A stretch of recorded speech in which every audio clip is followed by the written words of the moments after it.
জগাই আর মাধাই। আমরা সবাই জানি মেরেছিল কে না জগাই আর মাধাই। তাহলে মা এই জায়গাটা ভালো করে দেখো, মেরেছিল কে মাধাই, আর দোষ হয়েছিল কার না মেরেছিল জগাই আর মাধাই।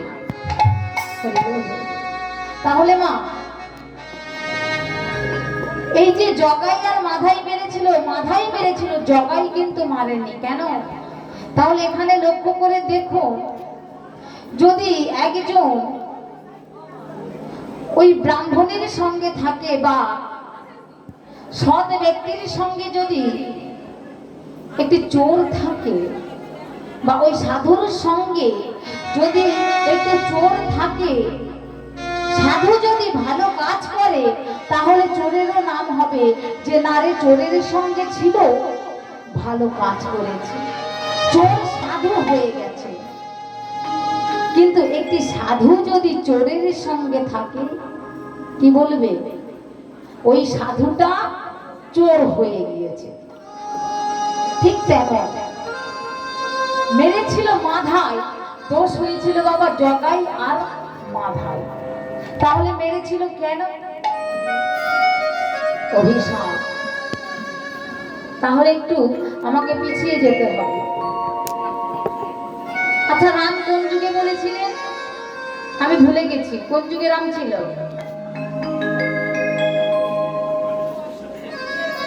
ত্রেতা যুগে। বাবা বাহ, মনে রেখেছে। ত্রেতা যুগে ছিল কি রামচন্দ্র। তাহলে একটু পিছিয়ে যাই, মেরেছিল কেন? এই যে ত্রেতা যুগে রামচন্দ্র যখন বনবাসে ছিলেন, দেখেছিল বিবাহ করতে চেয়েছিল কে?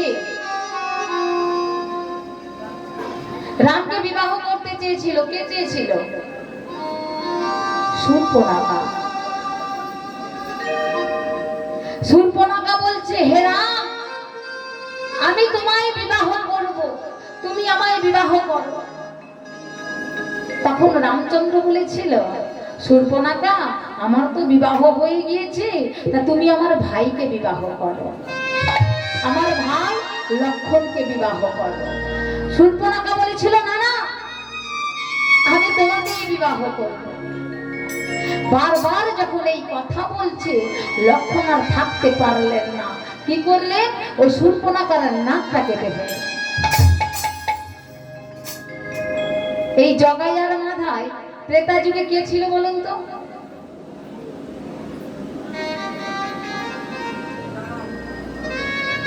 জগাই মাধাই রাম ছিল।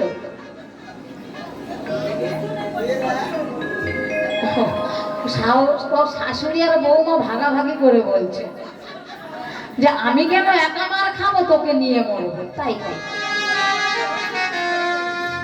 না না, আমি বলে দিচ্ছি, রামচন্দ্র